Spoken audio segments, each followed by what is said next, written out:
eto. Pag-usapan po natin, ito pong fake news. Sampal sa mukha po mga kabida, na kuryente, na sunog.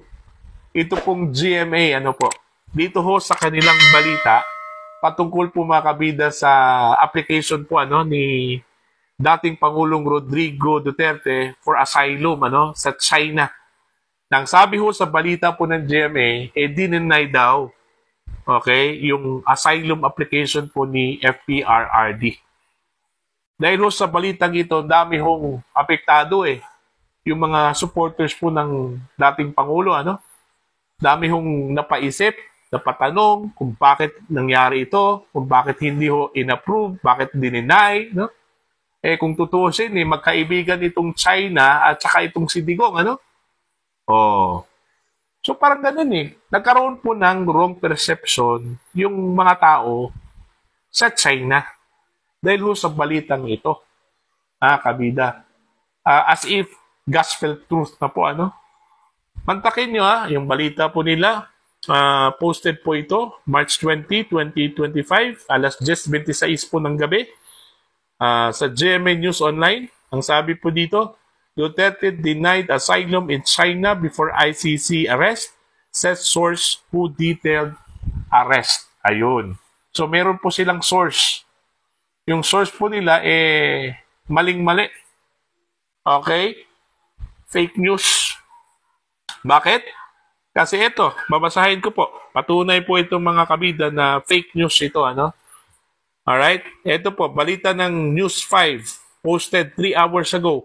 Babasahin ko po, Nilinaw ni Chinese Foreign Ministry spokesperson Guo Jiakun na wala silang natanggap na anumang asylum application mula kay dating Pangulong Rodrigo Duterte. Iginiit ni Guo na nagpunta si Duterte sa Hong Kong para sa isang private vacation. Matatandaang paglapag ni Duterte sa Pilipinas mula Hong Kong ay inaresto siya sa bisa ng International Criminal Court arrest warrant. Kaugnay ito ng investigasyon sa umano'y crimes against humanity sa madugong war on drugs ng dating Pangulo. So yun po, yung balita, denial po ng Chinese Foreign Ministry po mga kabida patungkol ho dito sa balita po ng GMA News Online. Wala ho daw katotohanan kasi unang-una po wala pong aplikasyon o walang dokumento na isinabmit Okay? O paano ho i-deny yung asylum application wala hong mga dokumentong isinabmit. Hindi ho nag-attempt si Digong na mag-apply for asylum. Unang-una po wala ho sa karakteristik po ni Digong po mga kabida na tumakas Diba? Kung tutuusin yung arrest warrant na yan, alam na po ni Digong doon pa lang sa Hong Kong. Doon pa lang sa Hong Kong, alam na po ni Digong na possibly, pag balik po niya ng Pilipinas, baka aarestuhin po siya,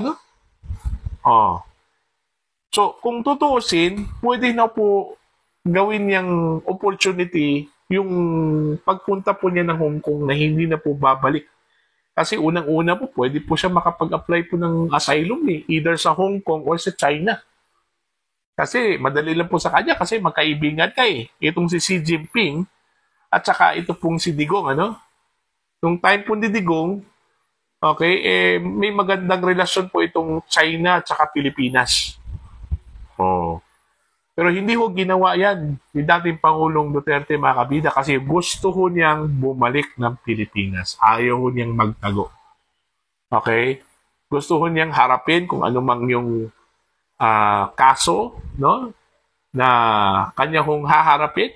Although paulit-ulit po niyang sinasabi na wala hong jurisdiction ito pong International Criminal Court. Okay? So yun po.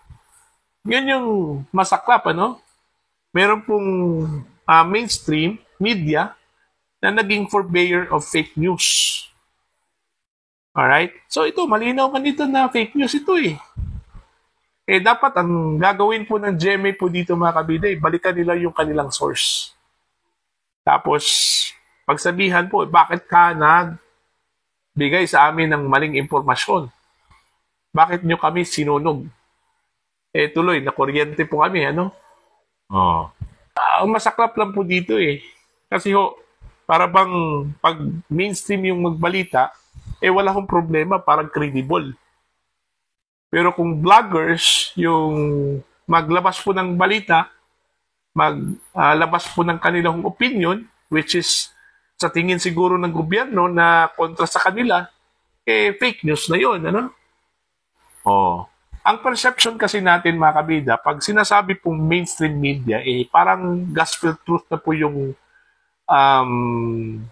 balita po nila, no? Lahat po na inilabas po nilang balita gospel truth. Meaning, totoo na po yun, ano? Wala hong halong pagkakamali, ano? Yun yung medyo hindi yung magandang perception. Kasi unang-una, yung gumagawa po ng balita dyan sa mainstream media, tao lang po yan. Okay? Subject to mistakes po yun. Okay? May mga pagkakataon na nagkamali talaga itong mainstream media, ano po, no? Kasi tao lang po yung gumagawa. Alright, kaya alisin po natin yung hindi ho magandang perception po, mga kabida, na pagbalita mula sa mainstream media, totoo na po yun. Hindi. Dapat tayo mismo, marunong po tayong kumilatis, ano? Kung totoo ba yun o hindi. Diba? So, anong masasabi po ng TRICOM ho dito, mga kabida, no? Dito ho sa balitang ito. Sunog na sunog po itong GMA dito Oh, 'di ba? Actually, itong post po na binasa ko po, no, na headline ng GMA, okay, mga kabida, post po ito, mga kabida, ni Mr. Bob Rance, no? 2 hours ago po yung kanyang post. Okay, babasahin ko lang po yung kanyang caption po dito. If it fits the administration's narrative, it's credible. If it challenges them, it's fake news. Kumbaga, kung yung information po, yung balita po na lumabas mula sa mainstream, pag fits po sa kanila, credible yun. Kumbaga, pag inline o aligned po sa kanila po, mga kabida, credible yon. Pero pag against po sa kanila yon, fake news yon. Alright? Ito yung gusto kong i-point out po, mga kabida, ni Mr. Bob Rances, ano? Ito, patuloy po tayo. Case in point, GMA News ran a headline claiming Duterte was denied asylum in China, but China's own foreign ministry publicly denied over receiving any asylum request, clarifying Duterte was in Hong Kong for a private vacation. So yun. So wala na pong pagkakaiba yung mainstream at saka yung mga vloggers kung tutuusin po, mga kabida. Minsan yung mga vloggers kumukuha ng balita sa mainstream.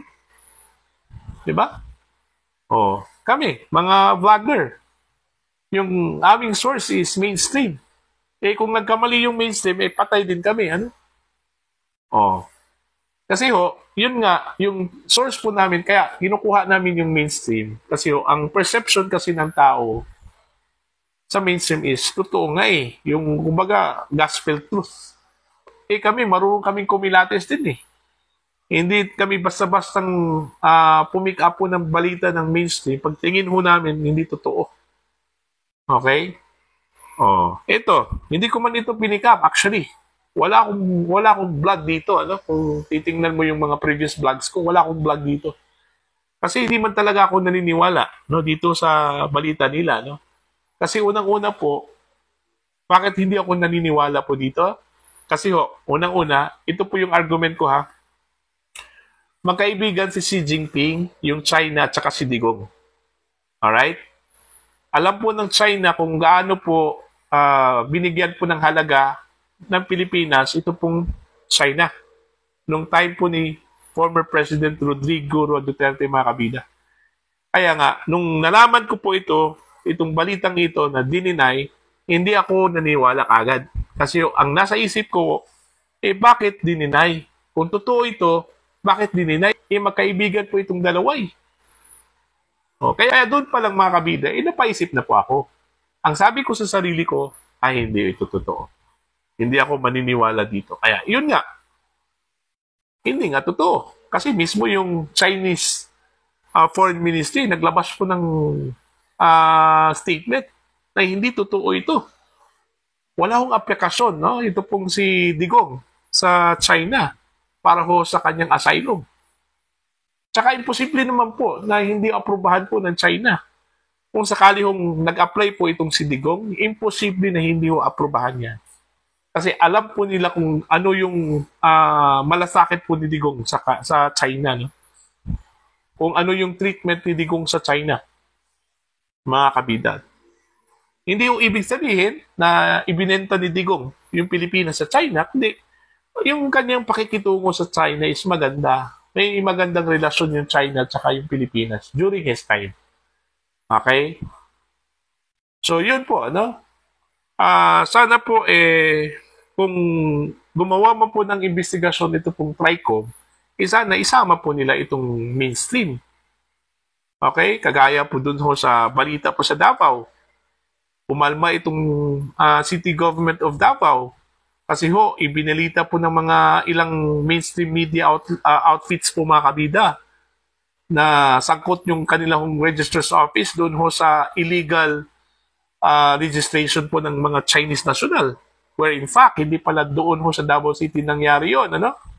Doon pala sa Santa Cruz, Davao del Sur. Okay? Katabi lang po ng Davao City, ano?